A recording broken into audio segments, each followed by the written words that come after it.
So hey, how you doing? This is new for me, extremely new. But we're here. I'm gonna read it from a phone. So for anybody who's watching on YouTube or any video streaming platform, please give me a second.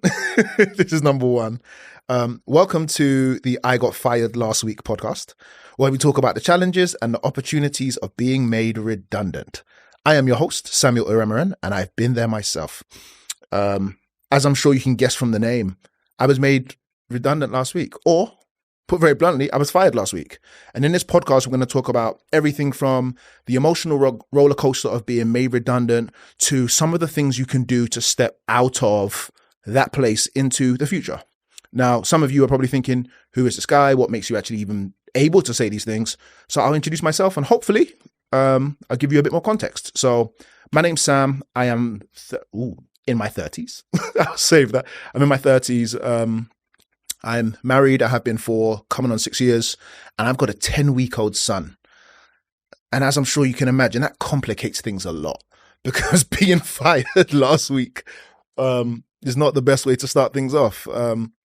So just to give you some context, I was working for a large US bank and I was on paternity leave. Now, you're probably thinking, hold on a second, what? 10-week-old and you was on paternity leave? Yes. So the way it worked is at the beginning of the year, they wanted to do things a bit more, I guess, equal. You know, they really wanted to stand up for men, and they extended the paternity leave from what was before 2 weeks to 16 weeks, which whenever I tell people, they're like, what? 16 weeks paid? Yeah, 100%. I loved it. So what I did was I wanted to take 10 weeks and then I would take 6 weeks around Christmas time, because around Christmas time, my son would be 6 months. And of course we would be transitioning him out of our room into his own room. So we just thought it made perfect sense to take some time there because it may be some sleepless nights as he gets used to his new space. And then I remember 5 weeks into it, my manager's just like, hey, Sam, can we catch up? Sure. No problem. And usually he wouldn't ask me that. He would just phone me. And he was just like, okay. And it was like a Friday. And I was like, okay, sure. Just, should I call you now? Or he was like, nah, how's Monday for you? Yeah, Monday's cool. I remember checking the invite, and the invite had him and HR. I was thinking, huh? Why is HR in the call? And I thought, I don't know, maybe it's just one of those things where they want to check up on me, see how I'm doing, how am I enjoying the experience, etc. But yeah, he then said, I'll be honest with you, this is a bit of a formal meeting, so I'm going to have to read from a script. And, you know, he basically walked me through it and said, unfortunately, some of the needs of the company are changing, etc. We've identified in your role that there's some redundancy there and we're going to have to, etc. Now, just for some background context, this is the second time I've been made redundant. First time was definitely not as pretty as this. The first time was definitely a lot more challenging, but my manager, being who he is, super kind. And yeah, he basically just walked me through this process. And I remember on the call how I felt. And it was a combination of disappointment.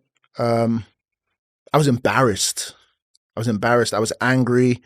I was upset. I was anxious because, and I guess I'll tell you a story. I remember saying to my wife, if I came up with a crazy idea and I wanted to bet it all on the line, would you trust me to do that? And she was just like, first of all, don't give me that choice. But yes, I would. Like, if we had to sleep under a bridge, then it is what it is. We'll figure it out. Probably because she knows that I'm the mad scientist type. So anything that I bring to her, I've already done 100 hours of overthinking. What are all the probabilities? Could it work? Could it not? Etc. So she knows anything that I come to her and say, I think this is it, I'm just crazy enough to pull it off. And yeah, like that was really encouraging for me in chasing some of my entrepreneurial dreams. Extremely different when we had our son. Sleeping underneath a bridge is just not something you can do when you've got a little boy crying. And I remember looking into his face and thinking, man, life has really changed. So yeah, as you can imagine, all of these overwhelming emotions that have come, I don't know what to do. I don't know how to feel. And I'm really, really walking through it. I think many people forget that a relationship with an employer is exactly that. It's a relationship. So when one person wants to end it, you feel heartbroken and you feel like, oh my gosh, like, is it me? What have I done? And you really, really walk through those 5 stages of grief. And I think one of the things which came out of that is I don't feel that I had any resources, or like I didn't really have like a guiding light or a guiding star which would have said, here's the way that you process these emotions. The first time that I got made redundant, it was super unhealthy. The second time, I didn't want it to be unhealthy. I actually wanted to have a way, anyway, to process it, to understand it, to walk through it. And where I couldn't find it, it just naturally made sense for me to create it. So after about 72 hours of me just lamenting, like deeply lamenting, I said, I can't be here again. I really need to figure out what I'm doing, etc. So what I want to do on this podcast is 4 main things. Firstly, I want to walk you through my journey, which is how we got to where we are today. I think that I've been through a few things which can help people. For those that know me, I've had a really interesting journey, and hopefully through some of the things that I've been through, you'll be able to learn from those things, identify my mistakes, and stand up on my shoulders so that you don't have to make those mistakes. I read in a book somewhere that, experience is the greatest teacher. I don't believe that. I don't believe that I need to fall into the pit for me to realize that there's a pit there. If someone is brave enough to tell me, hey man, you should probably not go in that direction, and I'm brave enough to listen to what they say, then I think that we can avoid having to walk down that. So if you can hear me and hear things I've done wrong, I would love that. The second thing is transitioning from that place of redundancy, being fired, being unwanted, into something better. The emotional roller coaster, the mental, the psychological roller coaster, and hopefully the prize at the end, which could be another form of employment, could be a side hustle, could be just any ways to make money. And I think it will be really interesting to explore that with you, with the 101 ideas that I have in my mind, what that looks like. Thirdly, I would like this to be educational. So because I do have 101 ideas, I want to walk you through what some of those ideas are. So people would say something like, hey, Sam, I want to do a podcast because I can hear that you're doing it. And I'll be like, cool, here's the things that I've done. Here are the people who I spoke to. Here are the things that I looked for. When I was thinking about planning the episodes, here's the mentality that went behind it. Am I going to turn it into a blog, video recording it so we can go on YouTube and a streaming platform? So there was a process that went into it. So hopefully you'll be able to understand and be educated on what that process looks like based on the way that I've done things. And I think fourthly and finally this is a journal for me. It allows me to explore my emotions, but also give you my vulnerability, give you my transparency, give you my honesty, so you can see that, hey man, I'm figuring it out just like everybody else. I think there's a tendency to look at somebody at the top of their journey and be like, you're so lucky. I can't believe you are where you are. You got to where you are. It must have been easy. Maybe you had a golden... No. Like, I want you to look at me and say, well, that guy didn't have anything special. So if he could do it, then there's a very good chance I could do it as well. I want you to understand the things that I've had to overcome in real time. And I want you to also understand that, hey man, I'm human. And in my humanity, I'm going to make mistakes. And we can talk about those mistakes and see like what comes of it. So my tribe are people who have been made redundant. And what's so funny, what's so funny, in the last 2 weeks or so, I probably met 6 people. No way, Sam, I got fired too. No way, Sam, I got made redundant too. No way, Sam, I got a call from HR too. No, and I'm just like, where are all these people coming from? Maybe it's because of cost of living. Maybe it's because, let's be very honest, I've studied economics, right? So I know and understand the fact that many companies didn't make money last year, and they haven't made money in the last 3 to 5 years. So really it's a question of eventually something's going to have to give.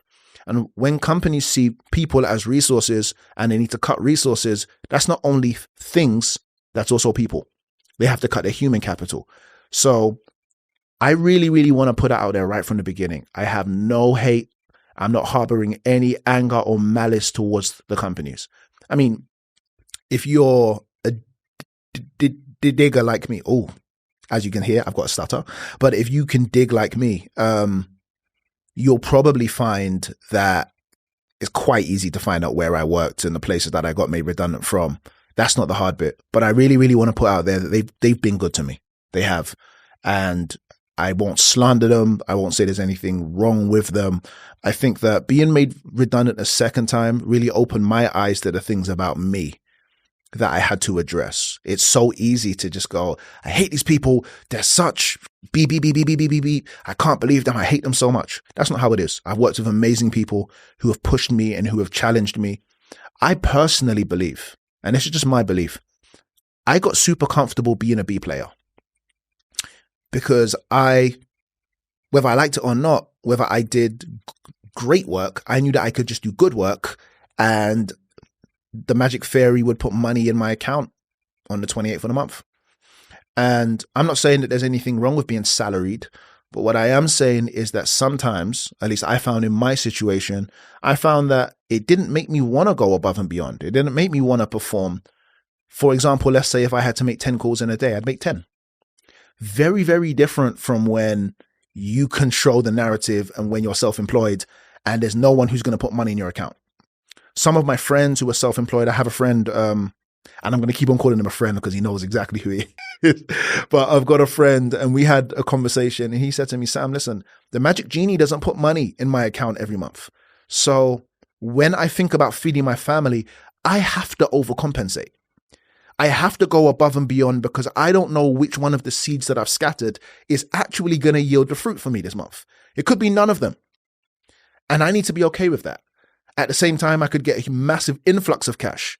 I need to be okay with that because if I don't plan properly, then that cash will run out and we'll go back to zero.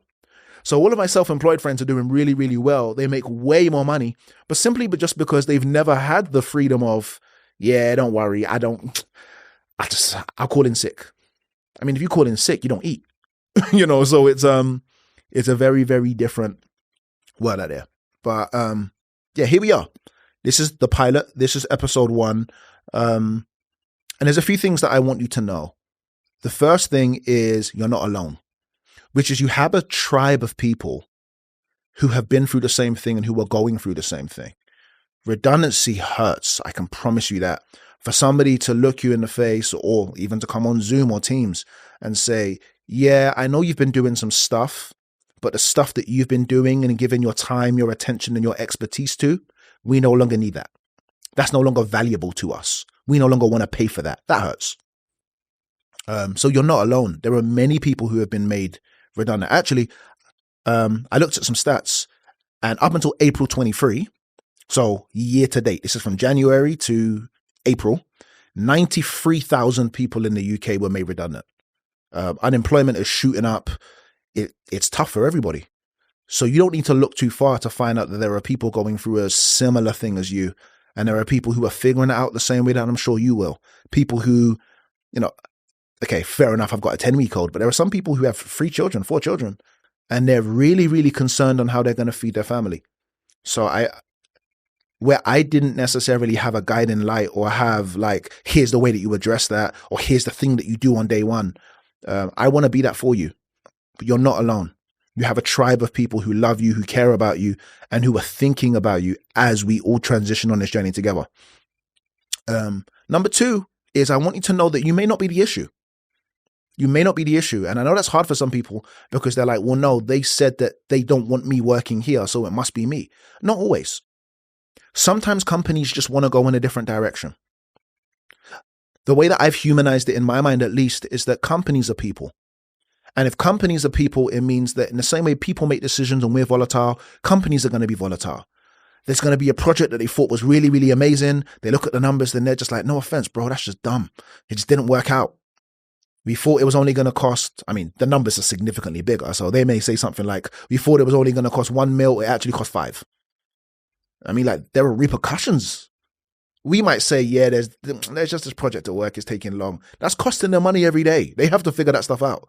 So I never take it personally. You may not be the issue. Sometimes they just want to take things in a different direction, and that's okay. And the third thing, and I think the most important thing, is that you'll be okay. You'll be okay. We all are. For those who can see me, you can see that I'm a black male, which means, of course, I've got black parents. And even though I don't necessarily want to make this a race pod, this is my life. And I do need to be super honest, which is, hey, we didn't grow up with much, man. We really, really figured it out. The only thing that I wanted growing up was I wanted to go to Disneyland. We went to Butlins like 6 times in a row, like just over and over again. We went to Devon and we went to Park. Like, I'll never forget, my mum used to do this thing every year, which was we would pack a bag and just go to Victoria Coach Station, and we would just look for the cheapest ticket and just go to, like, I've been to pretty much everywhere in the UK because we would just on a holiday go to wherever the ticket cost us. So of course it's weird because you kind of need to pack sunglasses and Wellington boots, a jacket and shorts. It's like, you really kind of need to figure it out. But hey, man, and we had an amazing childhood. Like, I grew up with my cousins like they were my brothers and my sisters. Like that's just what it was. So you will be okay. And the memories that you want to create in your children, they'll be okay as well. I mean, they'll just learn that mum and dad are really hustling and really grinding to make it work. So that's something that I know that I needed to know. And I want you to know that. You will be okay. Yeah, you will be. And I really want to let that sit. I want to let that marinate. I know times are hard. I know things are hard. I don't know your financial situations, but I can imagine. Trust me, I'm in it. You will be okay. I promise you. So here's my story, right? I've got about 90 days worth of expenses, if I'm being super honest. And that means that in these 90 days, I'm going to have to figure out ways to make money. And I think it's going to be really exciting to document what this looks like because you're going to see me try everything. My mantra is when you have less resources, you become more resourceful.